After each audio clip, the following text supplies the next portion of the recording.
नमस्कार, मी उमेश धंद्राळे. आपण बघत आहात अपडेट अमरनेर 9 न्यूज.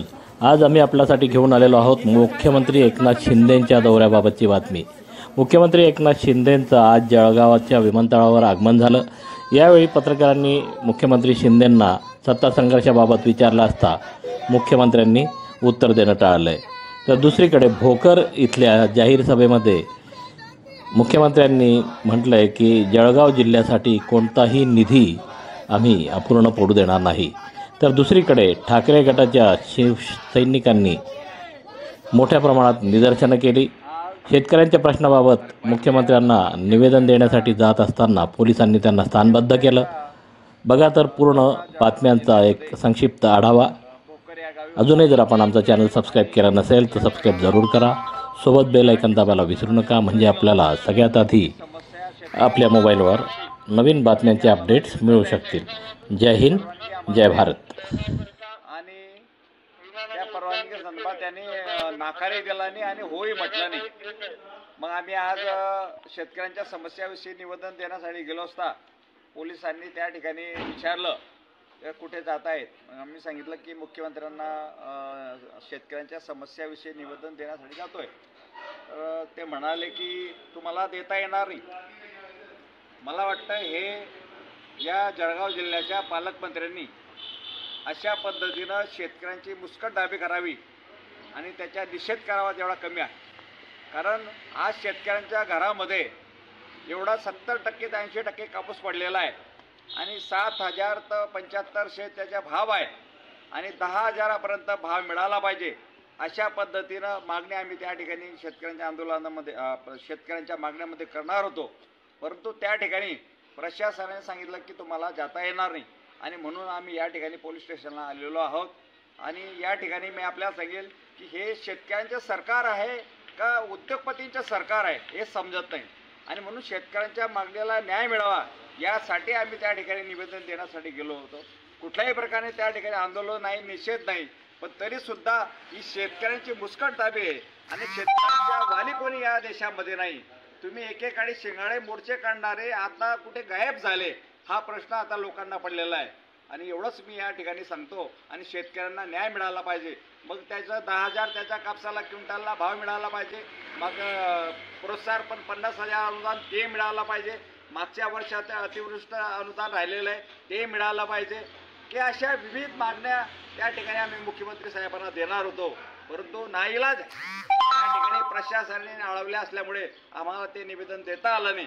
परंतु आपल्या मीडियाच्या माध्यमातून आम्ही हे प्रशासनाला किंवा राज्य सरकारला सांगू इच्छितो की बळीराजाचा केवढा तुम्ही बळी घेणार आहात. आता तरी आम्हाला न्याय द्या शेतकऱ्यांना अशी आर्त हाक शेतकऱ्यांच्या वतीने या ठिकाणी करीत आहोत.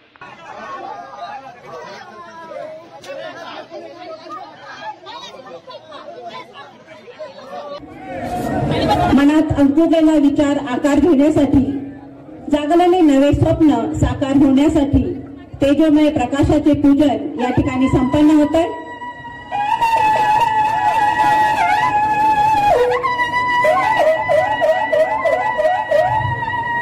जळगाव जिल्ह्याच्या विकासाचं पर्व आणि या पर्वाचं दीप प्रज्वलन करून आपल्या महाराष्ट्राचे सर्वांचे लाडके मुख्यमंत्री एकनाथरावजी शिंदे साहेब, महाराष्ट्र राज्याचे उद्योगमंत्री उदयजी सामंत सर,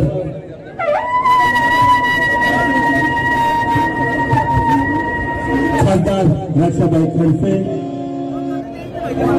आमदार लताताई सोनवणे या सर्व मान्यवरांना घाबरले म्हणून जाऊ द्या. आपल्याला टीकेला उत्तर कशाने द्यायचं? कामाने. आरोप करा, आम्ही त्याला कामाने उत्तर देऊ. आणि म्हणूनच या राज्यामध्ये मी सकाळी सिंधुदुर्गात होतो, आता इथं आहे, आता पुढे आपल्या ह्याला पारोळा, त्यानंतर मुंबईमध्ये बैठक आहे. त्यामुळे आपण ज्या पद्धतीने ज्या ज्या ठिकाणी आपल्या सरकारमधले लोक जात आहेत त्या त्या ठिकाणी उदंड असा प्रतिसाद आणि प्रेम पाहायला मिळतंय. खरं म्हणजे ही आपल्या कामाची पोचपावती आहे. आपल्याला किती महिने झाले? फक्त 6 ते 7 महिने. या 6 ते 7 महिन्यामध्ये मी कामांची जंत्री वाचणार नाही, पण तुम्हाला मी सांगू इच्छितो, मी आणि देवेंद्रजींनी उपमुख्यमंत्री महोदयांनी शपथ घेतल्यानंतर प्रत्येक कॅबिनेटमध्ये जे निर्णय घेतले हे सर्वसामान्य लोकांच्या हिताचे, जनतेच्या मनातले निर्णय आपण घेतले आणि राज्याच्या सर्वांगीण विकासाचे निर्णय घेतले. आमचा बाकी काही अजेंडा नाहीये. लोकांची कामं करणं, लोकांना न्याय देणं, शेतकरी, कष्टकरी, कामगार, शिक्षक सगळे लोक आहेत यामध्ये. महिला भगिनी आहेत, विद्यार्थी आहेत. आणि म्हणून आज या खानदेशला ज्या तापी नदीच्या माध्यमातून समृद्ध करण्याचं काम होतंय त्या पुलाचं आज भूमिपूजन झालेलं आहे. मला मगाशी गिरीश भाऊ आणि गुलाबराव म्हणाले या पुलामुळे 70 किलोमीटर अंतर वाचणार आहे. 70 किलोमीटरचा वळसा वाचणार आहे असा हा अतिशय महत्वाकांक्षी प्रकल्प आहे. शेवटी लोकांचा वेळ वाचणं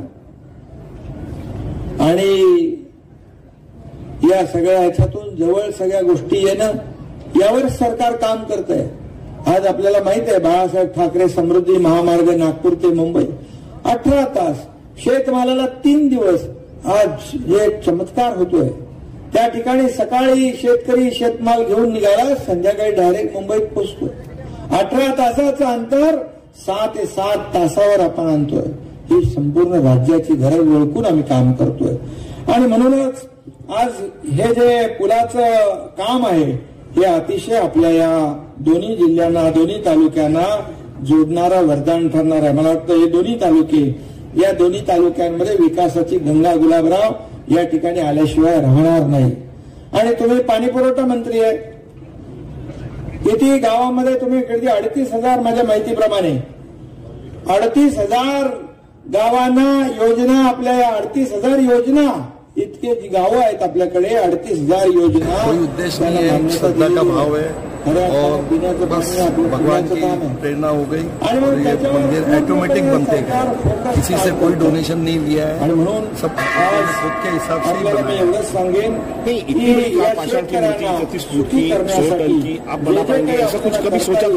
आपण करू या ऐसा तो कभी सोचा नहीं था, पर जब शुरुआत तो की थी हम लोगों ने पाषाण मिलने के लिए और ये चाहते थे कि दुनिया की सबसे बड़ी मूर्ति अपनी बने. यही एक कारण था, इसलिए हमको 2 साल भी लगे शिला ढूंढने को, हो गई. तो अभी यहाँ पे कोई ट्रस्ट वगैरह भी बनाया गया? हाँ, शंकरलाल मणियार चैरिटेबल ट्रस्ट. अच्छा, ट्रस्ट. महाराष्ट्र में अगर बात की जाए तो शेगांव का गजानन महाराज संस्थान है, शिरडी का एक संस्थान है, अगर आपने साईं बाबा का, ऐसा ही कुछ अलग रूप इस जगह को, इस पवित्र स्थान को मिले आगे चल के क्या प्रेरणा रहेगी आपकी? हमें तो ऐसा लग रहा है अब जितने भी लोग आ रहे हैं सबके मतलब पागलपन हो रहा है उनके चेहरों में जो देखता हूँ. और शेगांव के महाराज वगैरह तो बहुत पुराने हैं, शिरडी वाले भी बहुत पुराने. हम तो अभी उगेंगे, उग रहे हैं अभी जमीन में से, पर मुझे गारंटी है 1-2 साल में बहुत बड़ा संस्थान बन जाएगा. या योजनेअंतर्गत प्रधानमंत्री आपका शुभ नाम? योजना जी आहे यामध्ये देखील आपलं राज्य सरकार काम करत आहे. आणि म्हणून मला वाटतं मागच्या वाघूरचा आपण प्रकल्प मंजूर केला का? वाघूर कितीचा होता तो? वाघूर प्रकल्प जो आहे हा 1,000 कोटीचा प्रकल्प वाघूरचा आपण मान्यता त्याला दिली. आणि आपल्याला मी सांगतो जेव्हापासून सुपरमा दिली आणि आतापर्यंत 22 या राज्यातल्या 22 जलसिंचन प्रकल्प जे थांबले होते त्याला मान्यता देण्याचं काम, सुप्रमा देण्याचं काम आपल्या सरकारने केलंय. खऱ्या अर्थाने जवळपास 2.5 ते 5 लाख हेक्टर जमीन ओलिताखाली आली पाहिजे हे टार्गेट ठेवून आपण काम करतोय.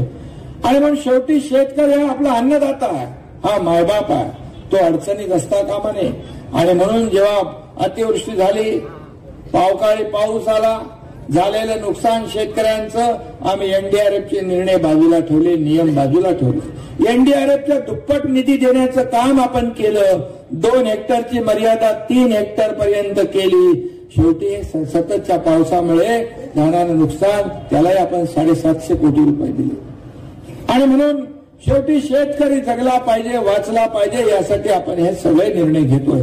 आणि त्याचबरोबर आज आपण पाहतोय की आणखी देखील आपले जे काही योजना आहेत या योजनांना देखील निधी देण्याचं काम या ठिकाणी सरकार करेल याची खात्री आपल्याला मी देऊ इच्छितो. आपण मगाशी गुलाबराव म्हणाला की आम्हाला MIDC कडून इथे काहीतरी पाहिजे, तर या ठिकाणी आपल्याला मी सांगू इच्छितो केळाचा बुंदा म्हणजे आपला पोगा आहे, ते त्यातलं फायबर काढून कापड बनवण्यासाठी जे कंपनी आली आहे त्याला 1200 कोटीचं इन्सेंटिव्ह उद्योग विभागाने दिलेलं आहे. हे काम सुरू झालेलं आहे. त्याचबरोबर इथे उद्योग मंत्री आहेत. धरणगाव, चोपडा, पाचोरा, मुक्ताईनगर आणि एरंडोल या 5 ठिकाणी MIDC करण्याचा देखील आपल्या सरकारने निर्णय घेतलेला आहे आणि त्याचा देखील फायदा या संपूर्ण जळगावला होईल. आणि म्हणून त्याचबरोबर अमरावती धर्तीवर जळगाव, धुळे, नंदुरबारसाठी जळगाव येथे विभागीय कार्यालयाची आवश्यकता आहे आणि त्यासाठी त्या लवकरच बैठक घेऊन आपण त्याला देखील मंजुरी देऊ, जेणेकरून मला वाटतं आपल्याला नाशिकला जावं लागतं आणि आपल्या सोयीसाठी तो देखील आपण निर्णय घेऊ. त्यामुळे जो काही सिंचनाचा प्रश्न आहे, विभागीय कार्यालयाचा प्रश्न आहे, याला न्याय देण्याचं काम आपलं सरकार करेल. त्याचबरोबर सगळ्यात आपला जो महत्वाचा विषय आपण म्हणाला नारपार गिरणा तापी प्रकल्प हा अतिशय महत्वाचा आहे आणि त्यासाठी देखील आपण लवकर बैठक घेऊन शेवटी सरकार तुमचं आहे. सरकार सर्वसामान्य लोकांचं सरकार आहे. निर्णय आम्ही कोणासाठी घ्यायचे? तुमच्यासाठी नाही तर आणखी कोणासाठी घ्यायचे? आणि म्हणून हे सरकार सकारात्मक आहे. आपल्या शेतकऱ्यांच्या सर्व या लोकांच्यासाठी ज्या ज्या काही योजना आपल्याला करता येतील त्या आपण करणार आहोत. त्याचबरोबर 100 बसेस असतील, जिल्ह्यातलं वारकरी भवन असेल, त्याचबरोबर या ठिकाणी हॉस्पिटलची मागणी पण आहे ना गुलाबराव, ती देखील ते कुठपर्यंत आहे आता काम. आणि त्याचबरोबर आपण मगाशी म्हणालात यावल उपसा सिंचन योजनेचा 592 कोटीला जो मान्यतेचा विषय आहे तो उपमुख्यमंत्री महोदयांकडे आहे. मी आता इथून गेल्यानंतर पहिलं काम ते करतो आणि त्याला देखील आपण पुढे मार्गी लावू आणि त्यासाठी जे जे काही करता येईल ते आपण करू.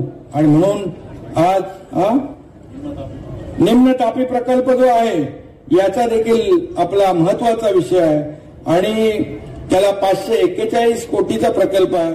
त्याला 100 कोटीच्या निधीची तो विषय जो आहे त्याला देखील आपण मला वाटतं या आर्थिक आपल्या अर्थसंकल्पामध्ये त्याचा आपण समावेश करू आणि या संपूर्ण भागाला ज्या ज्या ठिकाणी आपली जमीन सिंचनाखाली येऊ शकते हे प्रकल्प जे आहेत आपल्याला करावे लागतील ते नक्की आपण या ठिकाणी करू. मगाशी चंद्रकांत सोनावणेला चंदू भाऊनी ज्या काही सूचना केल्या, अनेक सूचना त्यांनी केलेल्या अतिशय महत्वाच्या सूचना आहेत. या भागासाठी अतिशय आवश्यक बाबी आहेत. तिकडे उधर और इधर आप दोघंही आपण इकडे, परंतु या भागामध्ये संपूर्ण या परिसरामध्ये लोकांना जे काय हवंय ते देण्याचं सरकार हमसे डरती है, पुलिस को आगे करती है, सरकार हमसे डरती है, पुलिस को आगे करती है. उद्धव साहब तुम आगे बढ़ो, हम तुम्हारे साथ हैं. आदित्य साहब तुम आगे बढ़ो, हम तुम्हारे साथ हैं. सरकार हमको डरती है, पुलिस को आगे करती है. आज मुख्यमंत्र्यांचा दौरा जळगाव जिल्ह्यामध्ये भोकर या गावी होता आणि प्रशासनाला एक 8 दिवसापासून आम्ही पत्र दिलं होतं की शेतकऱ्यांविषयी की आम्हाला निवेदन द्यायचे, त्याची परवानगी आम्हाला द्या. आणि त्या परवानगी संदर्भात त्यांनी नाकारही दिला नाही आणि होही म्हटलं नाही. मग आम्ही आज शेतकऱ्यांच्या समस्याविषयी निवेदन देण्यासाठी गेलो असता पोलिसांनी त्या ठिकाणी विचारलं कुठे जात आहेत. आम्ही सांगितलं की मुख्यमंत्र्यांना शेतकऱ्यांच्या समस्याविषयी निवेदन देण्यासाठी जातोय. तर ते म्हणाले की तुम्हाला देता येणार नाही. मला वाटतं हे या जळगाव जिल्ह्याच्या पालकमंत्र्यांनी अशा पद्धतीनं शेतकऱ्यांची मुस्कटदाबी करावी आणि त्याचा निषेध करावा तेवढा कमी आहे. कारण आज शेतकऱ्यांच्या घरामध्ये एवढा 70% ते 80% कापूस पडलेला आहे आणि 7,000 ते 7500 त्याचा भाव आहे आणि 10,000पर्यंत भाव मिळाला पाहिजे. अशा पद्धतीनं मागणी आम्ही त्या ठिकाणी शेतकऱ्यांच्या आंदोलनामध्ये शेतकऱ्यांच्या मागण्यामध्ये करणार होतो. परंतु त्या ठिकाणी प्रशासनाने सांगितलं की तुम्हाला जाता येणार नाही आणि म्हणून आम्ही या ठिकाणी पोलीस स्टेशनला आलेलो आहोत. आणि या ठिकाणी मी आपल्याला सांगेल की हे शेतकऱ्यांचे सरकार आहे का उद्योगपतींचे सरकार आहे हे समजत नाही आणि म्हणून शेतकऱ्यांच्या मागणीला न्याय मिळावा यासाठी आम्ही त्या ठिकाणी निवेदन देण्यासाठी गेलो होतो. कुठल्याही प्रकारे त्या ठिकाणी आंदोलन नाही, निषेध नाही, पण तरीसुद्धा ही शेतकऱ्यांची मुस्कटदाबी आहे आणि शेतकऱ्यांच्या वाली कोणी या देशामध्ये नाही.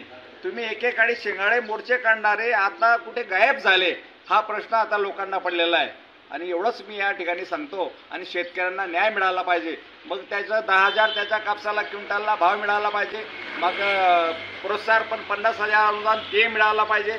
मागच्या वर्षाचं अतिवृष्ट अनुदान राहिलेलं आहे ते मिळालं पाहिजे की अशा विविध मागण्या त्या ठिकाणी आम्ही मुख्यमंत्री साहेबांना देणार होतो.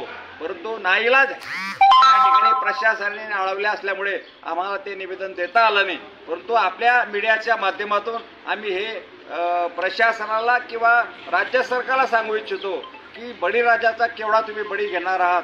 आता तरी आम्हाला न्याय द्या शेतकऱ्यांना अशी आर्त हाक शेतकऱ्यांच्या वतीने या ठिकाणी करीत आहोत.